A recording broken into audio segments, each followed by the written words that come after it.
reading an article about women who are now some of my favorite models.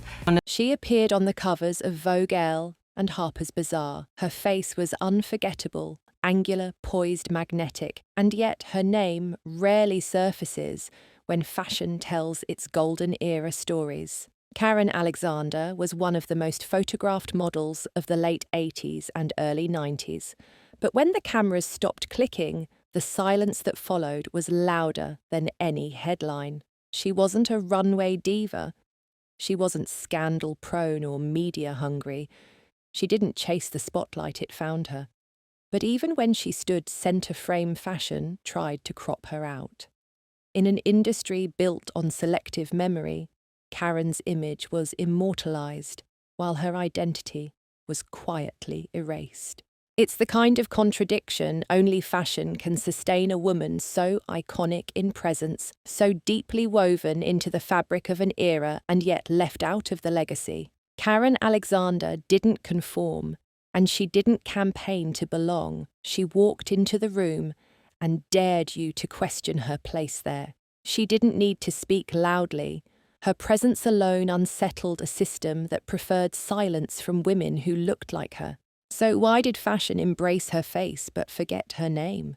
Perhaps the better question is, what does that reveal about the system itself? Karen Alexander was born in 1965 in New Jersey, a state often seen as a quiet neighbor to New York's chaotic brilliance. But her corner of it, suburban, predominantly white and quietly segregated, was far removed from the glamour and promise of Manhattan's fashion world. Her childhood was shaped by contradiction, a household full of books and ideals, and a society that consistently failed to reflect her worth.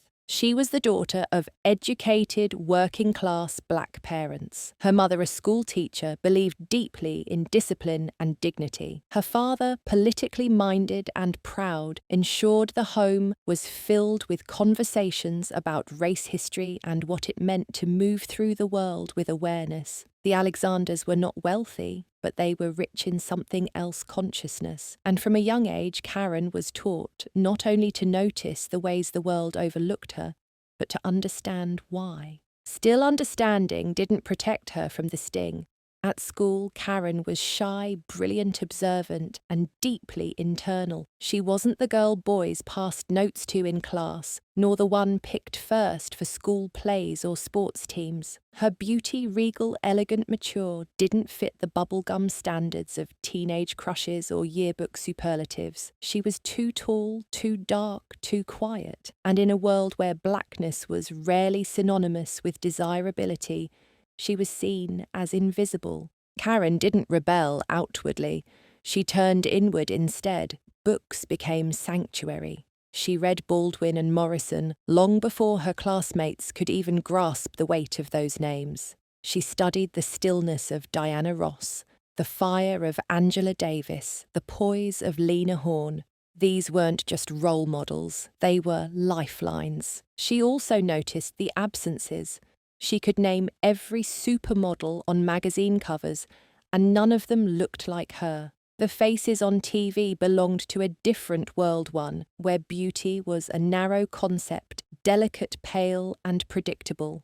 Karen's own reflection offered no validation from the outside world, so she learned to cultivate it from within. There were early hints of something else, a quiet power she didn't fully understand. People would comment on her bone structure, her posture, her intensity. Strangers sometimes stared longer than seemed polite. A few friends told her she should model, but the idea felt absurd. Girls like her didn't model. Modeling was for the blondes in shampoo ads, not for black girls from Jersey who rode the bus to school and came home to watch PBS. But deep down, something stirred. It wasn't ambition, not yet. It was hunger, hunger to be seen, not admired, not envied, just seen. In a world designed to ignore her, even that was radical. Karen's entry into the world of modelling didn't follow the glossy myth we've come to associate with fashion discoveries. There was no mall encounter, no talent scout plucking her from a crowd. Her journey began not with excitement, but with doubt. At 19, Karen was working as a receptionist at a dentist's office in New York City. It wasn't a job she loved, but it paid the bills and offered structure. Patients came and went, but occasionally one would pause, look at her closely, and say something unexpected: "You should model." At first, she laughed it off. The suggestion felt disconnected from her reality, but the comments kept coming, and a small crack formed in her skepticism. Eventually, she allowed a friend to take a simple photo of her. No styling, no professional lighting, just Karen standing against a neutral background, eyes steady. That single image became her first calling card. She mailed it to Ford models with low expectations. Weeks passed with silence. Then came a phone call. Ford invited her in. She arrived with no portfolio, no knowledge of the industry, and no plan. The agents were intrigued but hesitant. Karen wasn't the typical girl next door. She had gravitas. Her look wasn't sweet, it was sharp. Her presence wasn't bubbly.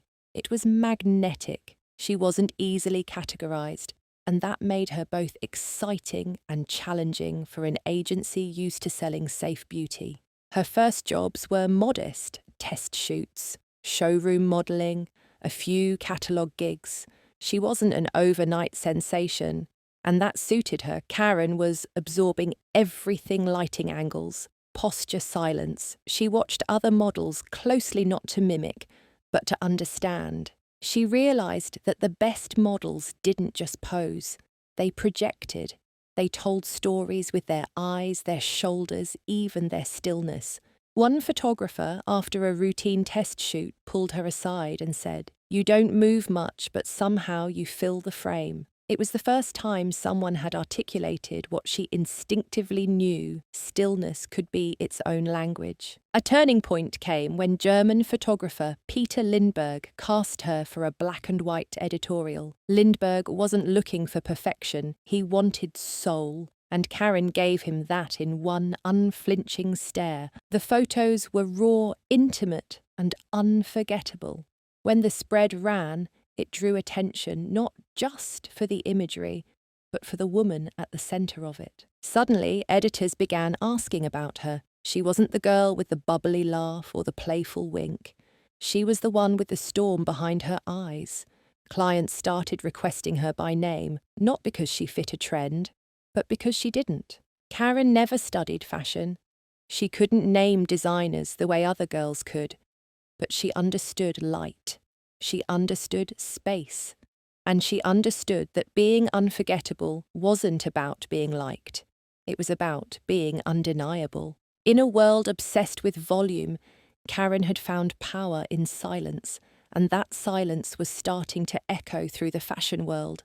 By the early 1990s, Karen Alexander had entered a space that few black models reached, and even fewer maintained. She wasn't just booking jobs. She was shaping moods, elevating shoots, becoming the focal point in images that didn't ask her to smile or seduce, but to exist. And somehow that was more compelling than any performance. Her portfolio expanded rapidly: covers of Vogue, Elle, Harper's, Bazaar and Glamour, not just in the US, but internationally. She was photographed by names that would define fashion history: Steven Meisel, Arthur Elgort, Gil Ben-Simon, and most iconically, Peter Lindbergh. But it was never just about the names behind the camera. It was about the lens through which she was seen and how she shifted that lens. Karen brought depth to editorial work that often demanded surface. In a fashion landscape fueled by excess big hair,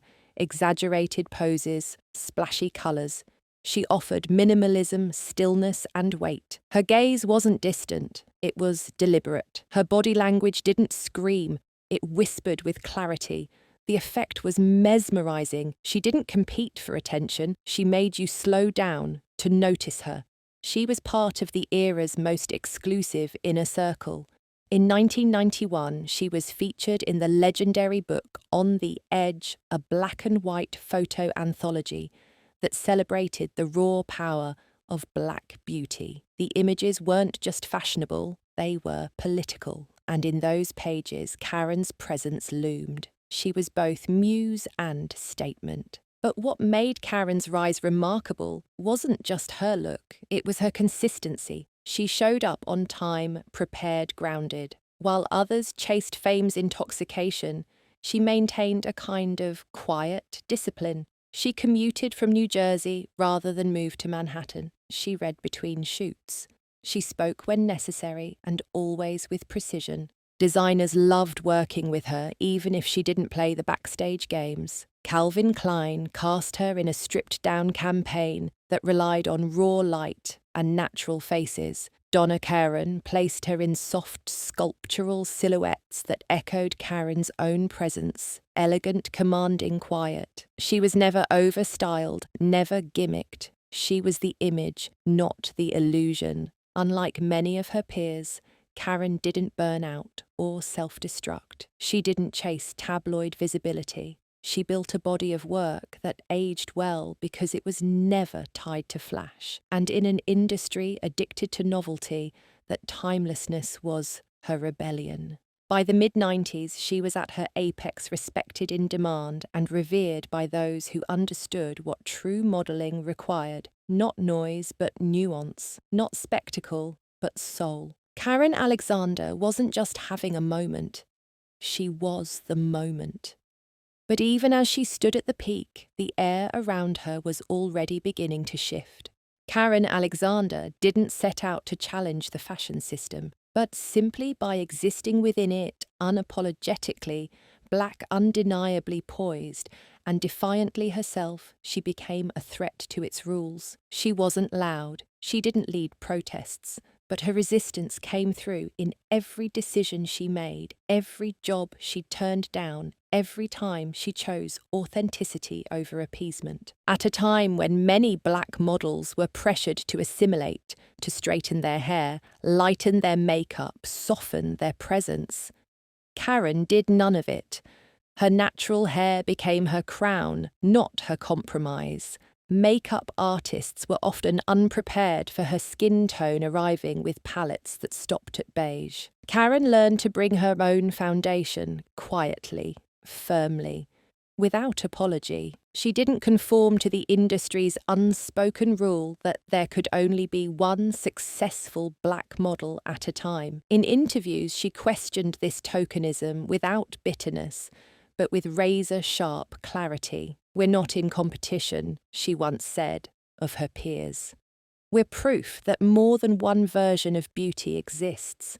Karen was especially wary of how black models were used to symbolize progress while being denied power. She knew the industry loved a cover image that suggested inclusion, but rarely followed through with meaningful change backstage. She spoke about the absence of black hairstylists, the scarcity of stylists who understood her body type, and the tendency of editors to feature her in tribal or exotic spreads instead of standard couture. But she also resisted in subtler ways. She said no to campaigns that fetishized her blackness. She refused editorials that required her to act out stereotypes. And when photographers tried to position her as other, she recentered herself with a pose, with a stare, with silence that spoke louder than words. Her refusal to shrink made her difficult for some. Too serious, they whispered, too proud. But that pride was exactly what made her radical. In an industry that commodifies identity, Karen refused to sell hers. Her integrity came at a cost. She saw other models rise faster, some more malleable, others more marketable. She watched as the industry rewarded compliance and sidelined those who asked questions. And yet she never regretted her stance, because Karen knew that what she was modelling went beyond fashion. She was modelling sovereignty. She didn't just wear the clothes, she embodied a refusal to disappear. And for a black woman in the 1990s fashion world, that was a revolution in itself. By the late 1990s, the fashion world had begun to shift. The era of the supermodel was waning, slowly replaced by celebrity culture, digital obsession, and a shrinking appetite for complexity. Agencies wanted new faces, fresher, younger, more malleable. And in that transition, Karen Alexander began to vanish, not in disgrace, but in silence. There was no scandal, no dramatic tabloid headline, no fall from grace. Karen simply faded from the covers, the campaigns, the conversations. One season, she was everywhere, the next, nowhere. And for those who had admired her depth, her presence, her refusal to play by the rules, the silence felt deafening. But it wasn't surprising. Karen had never conformed. She never played the politics, never courted fame for its own sake. And as the industry turned toward a new wave of marketing, one that demanded performative accessibility, public personas, and constant reinvention, Karen stood still. She didn't pivot. She didn't chase. She stepped back. The retreat wasn't abrupt. There were still occasional shoots, sporadic appearances, but they became fewer and farther between. Offers slowed, editors stopped calling, brands that once built campaigns around her moved on to younger, trendier archetypes. The message was clear, even if unspoken. The industry had no plan for a woman who aged with dignity, who refused to dilute herself to remain visible. She never issued a farewell. There were no retirement announcements. Instead, she did what she had always done, disappear with grace. But this time, it wasn't an editorial choice. It was the system doing what it always does to women who resist containment erasing them. And yet, she was never truly gone. In private, Karen continued to mentor younger models, especially those of colour, navigating the same coded barriers she once faced. She spoke candidly about her disillusionment with fashion's performative diversity. She refused to return to an industry that celebrated her image but never fully accepted her presence. She chose peace over publicity, truth over attention. Her absence told a story the industry didn't want to admit, that even the most iconic black models were never safe from vanishing, not because they failed, but because they succeeded on their own terms. Karen's departure wasn't a fall, it was a quiet refusal. A refusal to dilute her essence, to pretend the system was better than it was, to let herself become a relic rolled out for nostalgic convenience. She left intact, unbroken, and unread by an industry that never really knew how to read her in the first place. And in doing so, she left behind something more powerful than presence. She left a question. Karen Alexander may not headline retrospectives or grace anniversary runways, but her legacy is quietly embedded in every shift the fashion world has tried to claim as progress. She didn't just model beauty, she modeled boundaries. She modeled silence as strength. She modeled refusal as power. Her images remain timeless, unbothered, commanding. They're studied in classrooms, pinned on mood boards, rediscovered by young models who see in her a blueprint for survival without surrender. She is present in every campaign that no longer requires black women to soften their truth to fit the frame. Her defiance lingers, not as noise, but as atmosphere. Karen never asked for applause. She asked for space, and though the industry never fully gave it to her, she claimed it anyway, frame by frame, stare by stare, choice by choice. Legacy is not always loud. Sometimes it's the echo of someone who left before you noticed they were missing. Karen Alexander didn't fade away. She walked out with her name intact, with her name intact, with her name intact.